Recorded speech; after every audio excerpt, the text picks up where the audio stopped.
નમસ્તે મિત્રો, આજે આપણે એક 12મા ધોરણની ઇંગ્લિશની ટેક્સ્ટબુકમાંથી એક શોર્ટ નોટ જોવા જઈ રહ્યા છીએ અને તે છે બિહેવિયર ઓફ એન્ટ્સ, એટલે કીડીઓનું વર્તન, ઓર એન્ટ્સ એન્ડ ધેર વેરાયટી, અને કીડીઓ અને તેમની વિવિધતા.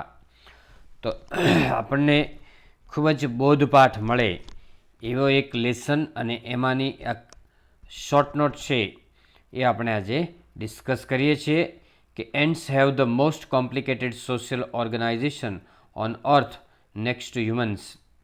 કીડીઓ છે એનું માણસ પછી સૌથી જટિલ સામાજિક વ્યવસ્થાપન હોય છે, સંચાલન હોય છે આ પૃથ્વી ઉપર. માણસ પછી બીજું કોઈ વ્યવસ્થિત પ્રાણી હોય, બરાબર, આયોજનપૂર્વકનું કામ કરતા હોય, રહેતા હોય, જીવન જીવતા હોય, તો એ કીડીઓ છે. The study of behavior of ants is described by scientists. કીડીઓના વર્તનનો અભ્યાસ એક વૈજ્ઞાનિક દ્વારા રજૂ કરવામાં આવ્યો છે. It is really a tough and hard work, but it is interesting and surprising to know more about them. તે ખરેખર મુશ્કેલ અને સખત મહેનતનું કામ છે, પરંતુ રસપ્રદ અને આશ્ચર્યજનક રીતે તે આપણને ખૂબ માહિતી જાણવા મળે એવું એક કાર્ય છે. A number of ants were down in a pit where they had killed some flies and insects for food. એક વખત ઘણી બધી કીડીઓ છે ખાડામાં હતી. પીટ એટલે ખાડો, કે જે જગ્યાએ તેઓએ માખી અને જીવડાઓ માર્યા હતા. ફ્લાઇઝ એટલે માખીઓ અને ઇન્સેક્ટ્સ એટલે જીવડાઓને ખોરાક માટે માર્યા હતા, એટલે for food. The ants began carrying the small bits of insects up to their ant hill. Ant hill એટલે રાફડો.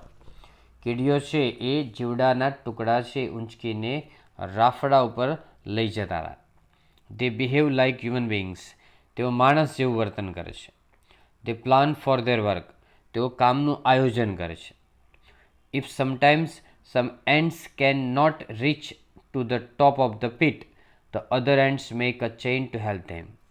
કોઈક વાર થોડીક કીડીઓ છે એ ટોચ ઉપર ન પહોંચે, ખાડાની ટોચ છે એટલે ટોપ ઓફ ધ પીટ, તો બીજી કીડીઓ છે એ ચેઇન એટલે સાંકળ બનાવે છે, ઉપરથી રિવર્સમાં સાંકળ બનાવી દે.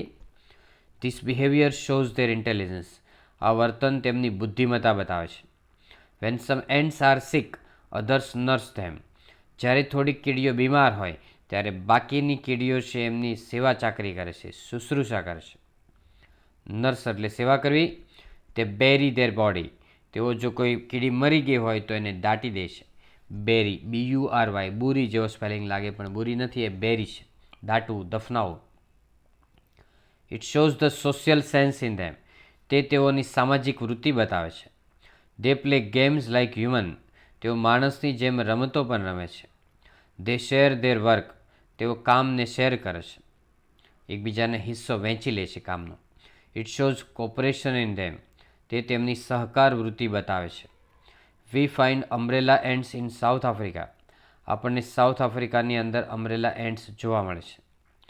They carry large piece of leaf over their heads. તેઓ વિશાળ પાંદડાના ટુકડાઓ છે માથા ઉપર ઊંચકીને લઈ જાય છે. પીસ એટલે ટુકડો અને લીફ એટલે પાંદડું. We find red ants in Africa. આપણને આફ્રિકામાં રેડ એન્ટ્સ જોવા મળે છે. The driver ants are the most ferocious ants of Africa. Driver ants છે આફ્રિકાની સૌથી ભયાનક કીડીઓ છે. ફેરોશિયસ એટલે વિકરાળ અથવા ભયાનક.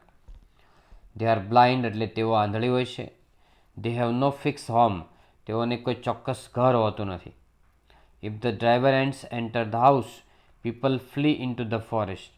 જો ડ્રાઈવર એન્ટ્સ છે ઘરની અંદર પ્રવેશે તો લોકો છે જંગલમાં નાસી જાય છે, ભાગી જાય છે.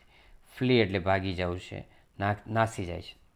Really we learn the lesson of discipline, cooperation, teamwork, hard work, sincerity from ants. ખરેખર આપણે કીડીઓ પાસેથી બોધપાઠ શીખીએ છીએ કે ડિસિપ્લિન એટલે શિસ્ત, કોપરેશન એટલે સહકાર, ટીમવર્ક એટલે ટીમમાં કેવી રીતે કામ કરવું, સહકારથી કેવી રીતે કામ કરવું, અને હાર્ડવર્ક એટલે મહેનત, અને સિન્સિરિટી એટલે નિષ્ઠાપૂર્વક કામ કરવું. આ બધા જ સદ્ગુણો છે એ આપણને કીડીઓ પાસેથી શીખવા મળે છે અને આપણે એ શીખવા જોઈએ.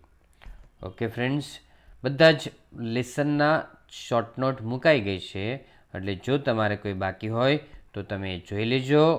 That's all. Happy learning, happy sharing. Thank you very much.